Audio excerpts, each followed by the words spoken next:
What's up, everybody, and welcome to ITG Daily, the show that brings you the hottest in gaming news. I'm Drew Bosa. You can find me on Twitter at ArtisticGamer28, and that's the one, the only. It is Scott Savage. You can find him on Twitter at Savage. Scott, what's going on, buddy? Happy Monday. Welcome back. Well, it's funny. I'm glad you got my my name pronunciation right. We were just joking about that. Yes, we were. It's funny how it was a nice weekend, names. though. We had a lot of stuff going on and a lot of catching up to do. Yeah. What are you playing this weekend? I've spent probably way too many hours in San Andreas all over again. I've mentioned how I'm annoyed by Grand Theft Auto 5. I'm annoyed by its success, if that makes any sense. So I'm back on San Andreas. In my opinion, the best one. Yeah, you think so? I'm trying to, man, Yeah, I really love 5. Five is big, it's grand, Yeah. and there's nothing wrong with it. Don't get me wrong. But Sure. I just like San Andreas better. I think I was in grade 8 when it came out. That's might be why. Vice City is a nostalgic trip. That one was cool. I never went back to the newest one now. Well, updated version, I guess you could say. Didn't go back to that. I won't be jumping back into the trilogy at all. I'm waiting for essentially 6. But we'll see when the remastered version comes out on PS5 and Series X. If I get it. I'm hoping the 5th internet's time. real good in my retirement home when that game comes out. Dude, let's get into today's show, where you can join us live over on twitch.tv/the official ITG, just like Northern Nerdcast is. But if you can't join us live over there, you should hit us up on YouTube at Inside the Game Official, as well as InsideTheGame.ca, podcast services, and TV streaming networks around the globe. Scott, coming up in today's show, Rare will move your pirates away from competition to more adventures in 2022. Microsoft will start shutting down Game Pass dormant accounts. And what do we think of the Halo TV series trailer? We'll get into that and more on today's show. So let's get started, because there's a big one to kick things off with Sea of Thieves. This is the PvP arena to shut down this March. Comes from Wesley LeBlanc over at Game Informer. Rare has announced that it is shutting down its PvP arena in Sea of Thieves. Revealed during a Sea of Thieves 2022 preview event, which I watched. Dude, that event was pretty wild. Did you check it out at all? No, I didn't get to see that one, actually. You suck. The arena is officially coming to an end, and it isn't a mode played by most players. 25 million players right now in the world of Sea of Thieves, Scott. Holy. Well, that's some success that I'm not annoyed by. That's pretty good. And here's the kicker. The arena, only 2% of those players were playing that game mode. Rare says it was a tough decision to come to, but the right one for the future of the open world pirate game. Firstly, this was an extremely tough decision, but we firmly believe it's the right one to allow us to focus on our plans for the central free roaming adventure mode, end quote. Where Rare writes on his blog post, quote, despite the efforts of a hugely talented team, the arena unfortunately never met the goals we originally had for it, either in creating a genuine alternative way to play Sea of Thieves with a competitive spin, or a short session experience if you didn't have the time to commit to an open world adventure session, end quote. Yeah, that's where it got me. That's the biggest thing, right? Dude, you don't jump into Sea of Thieves for 15 minutes. If you have 15 minutes, go play something else, right? That's the problem here with Sea of Thieves, because sooner you get started. And it depends, honestly, if the wind is even going in your direction. 9 times out of 10, it is not going with me. It is going against me. So I'm pushing head into that wind, dude. And I'm just sitting back. I might as well go make a coffee and come back. And then I'll make it to my island. A lot of the time I was spent playing the loot from the captain's quarters. Yeah. Well, there is that as well. Yeah. No, I think we played one time and we had a really good time with the arena. So arena was cool. Disappointed. I am as well, but again, dude, I wasn't there. I jumped in. Yeah. I had a ton of fun. I thought it was a cool concept. It was essentially, I want to say 7 or 8 ships with your crew, and you all had chests to go get, but you're all competing for those chests. Man, this was a cool concept, and they did a lot to push this idea out there for the Sea of Thieves players. But again, just wound up with only 2% of the players actually getting into it. The arena will officially close at the start of Season 6, which is slated to begin on March 10th, just 9 days after my birthday. Just to let you know, Scott. Rare says that only 2% of its players' time is spent in the arena on the constant basis, and since the start of that mode, this hasn't really changed. Ouch. Man, that's too bad, because here's the biggest problem is, I was reading into the article, is when they update the game, right? If they update adventures mode, often that reflects into the arena mode that they have to update as well. So they want to hold back those resources, no longer invest into that, and go in heavily into what's coming ahead in 2022 for the story mode. And it sounds like there's a lot to be in the works. Quote, hopefully some so all hands on deck, you may say. oh, dun, dun, dun. While we're incredibly proud of where our game is now and the decisions we made since launch back in 2018, 4 years ago, we look back at the arena with pride mixed with regret that we didn't manage to reach the wider audience that we would have allowed us to keep building upon its foundations. We've learned a lot from the launch of the development of the arena, but one thing that really stands out is that the launching a competitive mode is a far bigger investment and requires a far bigger creative focus than we realized going in. Despite sharing a lot of the same mechanics as Adventure, it is entirely a different experience and one that would have required a huge amount of mind share and development effort to stand alongside it. And given the disparity of audience size, it's just became impossibly to justify having that game mode. That's the biggest thing, Scott. Not enough people are in that thing, and it's unfortunate. We looked at the Twitch numbers for how many viewers they had, and it was 2 digits big. So that doesn't have the popularity behind it that would insist to keep this going. But I have a little bit of a personal angle on this because I have a friend. Shout out to Darth Maxor on my Xbox Live friend list, a buddy of mine from a decade ago, but he plays it competitively, and I forget what the league is called, but they run arenas, and it's semi-organized, and I've watched hours of that gameplay. It's really entertaining, and I think that league channel on Twitch got more views than the entire game. That's crazy. So there is some hunger out there for a competitive level of the game, and it's with that kind of pressure, it makes the gameplay really good.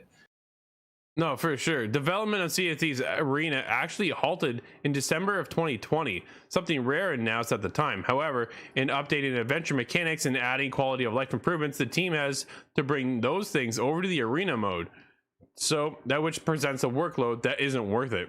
That's really too bad. But what they're doing now is that they're heavily going focused on the adventures, and they're introducing a new game mode called Mysteries. And I don't know if it's necessarily a whole new game mode, but something else within the world of Sea of Thieves. And there's a huge focus this time around, leading into 2022 this year, to focus on adventures and bring a more in-depth story mode. I think with Jack Sparrow making his way into Sea of Thieves, thanks to Disney and their allowance, they've changed their outcome, and I think their grander scope of what they want Sea of Thieves to be, Scott. I think that's the biggest thing. How do they keep the audience invested? And if everybody's just in one game mode, why would you even work on the other? I think that makes a ton of sense from a business perspective. Oh, it does. I'm trying to think of what they're going to come up with next for that game, though. After, Jack Sparrow, what is there left to add? How do you top that in the pirate world? Unless they can get Michael Bolton to come in and do that song. Now, I know that's a silly idea, but Michael Bolton, Lonely Island, did a song about Captain Jack Sparrow. And, it's beautiful. Makes me want to play the game. Well, who's not playing anymore is Microsoft will be automatically canceling dormant Game Pass subscriptions. This comes from Andy Chalk over at PC Gamer. A deal with the UK regulator will bring greater flexibility to Microsoft subscription-based services. Following an investigation by the UK's Competition and Markets Authority, Microsoft has said it will make changes to its Game Pass program. Dude, I got something that's in my eye all of a sudden, and I can't read. All right, that ruins my day. Wow, man, that's well, you would know better than everybody, I think, Scott. Game Pass program that will make it easier for subscribers to cancel the service and will stop taking payments for subscriptions that go dormant. I think that's not a bad policy, Scott. How often do you get into a subscription service and go, "Oh man, I meant to cancel that last month," and then it just keeps cycling over and over and over again? Well, I've been thinking about that in terms of Netflix, because I think I've used Netflix about 1 month out of the 100 that I've had it. Yeah. No, that would have been beneficial on that point. My Xbox barely turns off, so this won't quite affect me. But if you're one of those people that kind of tune in, tune out, or you're going through different jobs, maybe you moved somewhere, this could benefit you. Absolutely. I think that's just, it's a nice way to kind of clean up their servers as well, I think, with people just lingering around, not actually doing anything. So we'll see. It's probably less taxing on their servers that way. Shout out to Nate over at ITG Parker on Twitch. What's going on this morning, buddy? Dude, let's get into what's going on with the Halo. Oh, we had some troubles yesterday, Scott. Yeah. This comes from Xbox support. We're aware of some users may currently be experiencing difficulty creating and joining parties, as well as accessing Sea of Thieves. It's funny we just talked about that. We will continue to update here, so you can go to xbox.com/status to find out if there's any ongoing issues. Last night I tried connecting with yourself, Scott. Tried connecting with our good buddy Kyle. Not happening. But yet when I played Siege, the in-game chat worked just fine. So you couldn't meet up for a party. Yeah, we made it work. It seems to be some sort of a server-side issue, perhaps on Xbox, but it didn't spill into the video games chat itself. So we did find a way of making it work. But yeah, it was a little awkward. But I did check the status website, and it seems to have been resolved so far. But I don't know if there's been any explanation as to what that is. So hopefully it won't repeat. Hopefully not. Also, a shout out to this month's Game Pass games. Dude, if you haven't played Broken Sword 5, it is a point and click adventure, one of my all-time favorite franchises that's been around since I was small. And I'm no longer small. So definitely go check it out. I've played every Broken Sword game there ever was, and I'm looking forward to what I believe Charles Cecil told me was 6 is on the way. So I'm definitely pumped for that. I'm going to pick this up just so I can pull off one of your stunts, Scott, and get some achievements. Hey, a lot of games deserve a good look. Some of them deserve a good ringing. I've already beat the game, but it's been a while, so I could use a refresher and play that. It is a beautiful art style too. Man, I love that game. So good. I love Broken Sword. Anyways, let's move on to the Halo TV series trailer reveals March premiere. Dude, the show's coming out in March. Are you excited? Did you see the trailer? What's your thoughts? Oh, I am excited. It's one of those things with any sort of Halo on the screen kind of makes me a little nervous at first. But there's not really much need for that. I don't recall being very disappointed in the past. So I'm looking forward to something behind a new Halo series. Everybody's excited, like super excited, because the new Halo obviously came. Oh, of course. It's giant on everybody's mind right now. But this curiously seems to be a prequel. Hold on. That was kind of the excellent. Okay, that's all I got. Well, you did remind me. Okay, the first opening thing was not a Master Chief voice line, which it actually was in Halo Infinite, and that gave me goosebumps. So I was kind of waiting for that. The missions changed; they always do. Yeah. But that actually leads me to my second observance, which was this isn't the Chief's voice that I'm used to, at least as far as I can tell. A little bit of time's gone on, but yeah, no, for sure. We don't have the voice actor playing Chief here in the series. That is it's Pablo. I can't recall his last name, unfortunately. But dude, I get it. It's if you've been a longtime fan of the franchise, you're so used to having the Chief's voice by one particular person to have that flip over into a live action. That is Steve Downs, by the way. Yes, it is. Steve Downs has been on every video game. Every single one. Except for Halo Wars, but I'm not sure if Chief is featured in that. He's not really featured in that so much, I'd say. No. It's been a while since I played those ones as well. Those were good games too. You should check those out. They're in Game Pass. But dude, getting into the trailer, I'm pretty pumped to see where they're gonna head with the whole Halo franchise now into live action.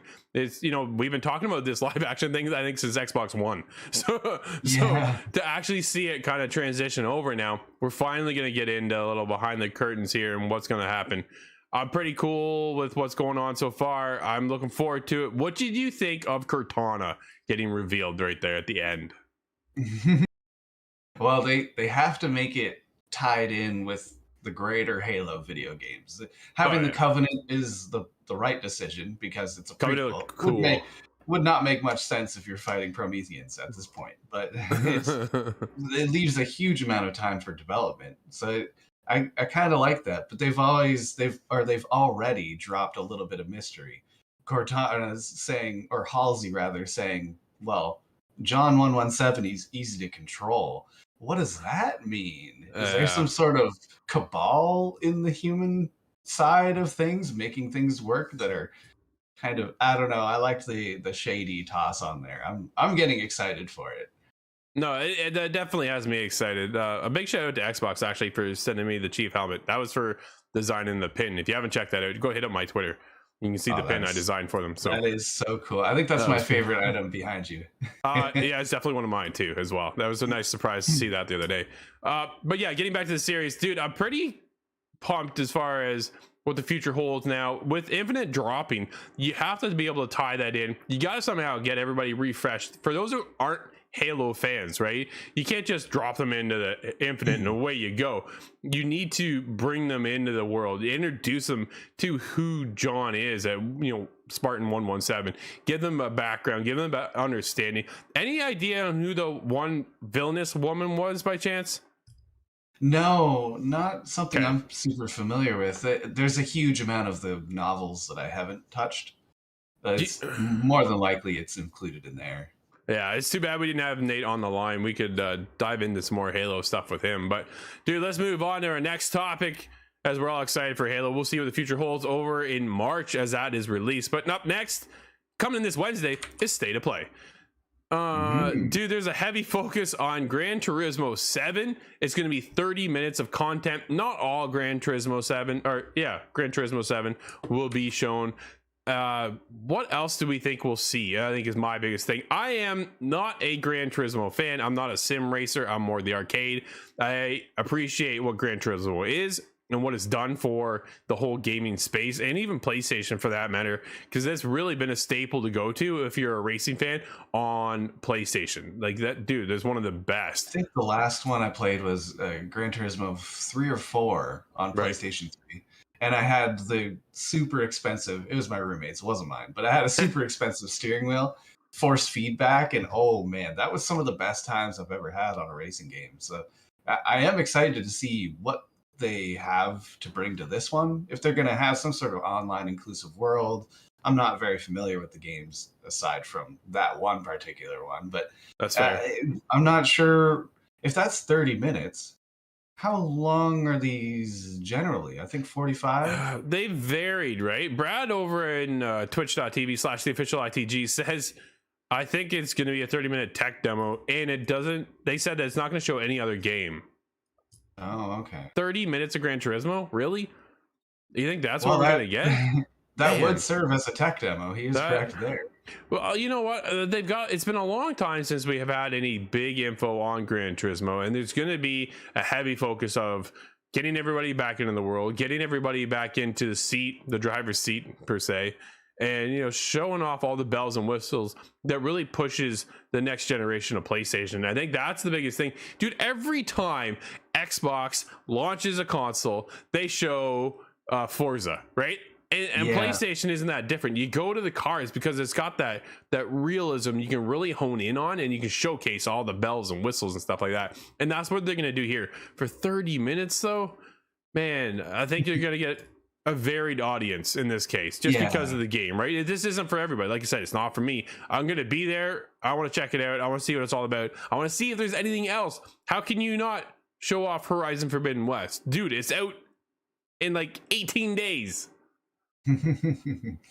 Well, Brad joins us and says probably, he guarantees there will not be God of War. I think that's a pretty safe bet. Yeah, that's a safe one. Because I don't think they would have driven their audience.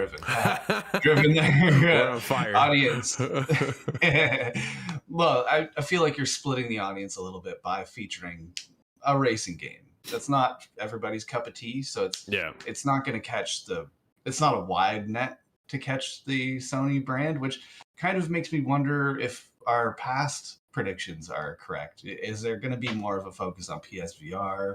Is there going to be some sort of a Game Pass alternative? And that would of course make ripples, but you're missing that larger audience to kind of unveil it for. So exactly, it seems like it would be a little bit of a miss. I would think so as well. This is your first State of Play.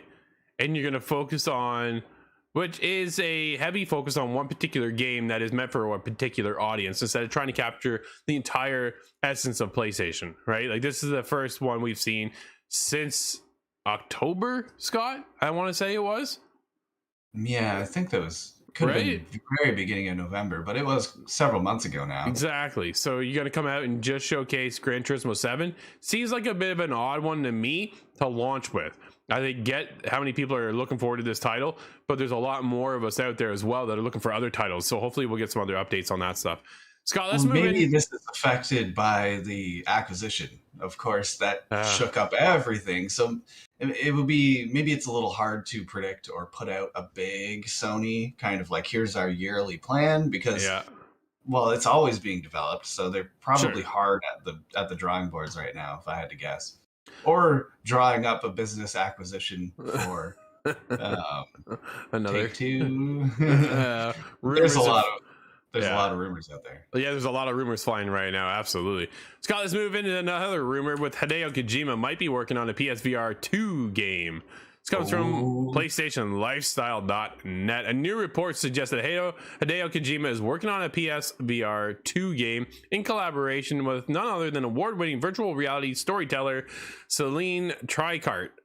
Twitter user Oops Leaks, whose recent reports have been backed up by trusted insiders, claims to have received a quote unconfirmed and quote information of one of Kojima's productions smaller upcoming projects involves PSVR 2, a prototype or dev kit of which has been received back in November of 2021.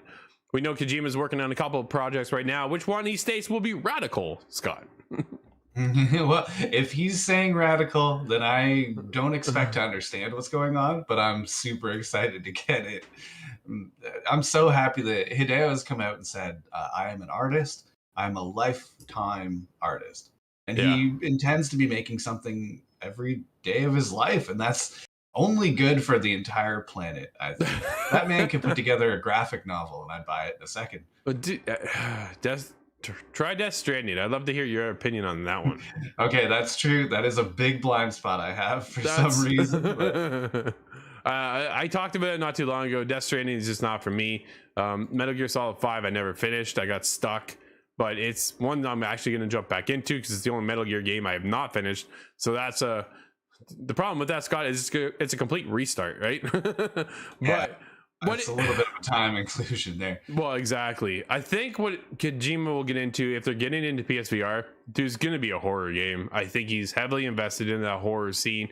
We saw PT. We've seen what he wants to work on. He's talked about Silent Hill. So there's definitely games, that genres that he's pulling from, and I think that makes a lot of sense coming out of Kojima, especially as of late. What his interests are showing, right, where he's showcasing all of his artistic ability, where he wants to kind of take his focus. If you watch if you played Death Stranding, or even watching some of that stuff, man, I'm just like, what is going on? Like, it's really twisted. But I think a lot of it can be twisted into a VR game without a doubt. Scott, just like that, buddy. We're almost wrapped up. We got about 20 seconds. Scott, you got anything else to say about PlayStation VR 2 and Kojima? Not exactly, other than I think of Left Behind, I believe it was, that I played on VR probably about 2 years ago now. It was a horror game, and it was very anime aesthetic. And if Hideo Kojima was behind anything like that, that would just elevate it through the roof. Nice. Yeah, absolutely. But we're through the roof as we're done, Scott. That's it. Another day just like that. This has been ITG Daily, the show that brings you the hottest in gaming news. You can always join us live over on twitch.tv/theofficialITG, as well as YouTube at Inside the Game Official. But if you can't join us live, hit us up later. InsideTheGame.ca, podcast services to TV streaming networks around the globe. I'm Drew, that's Scott. We'll see everybody tomorrow inside the game.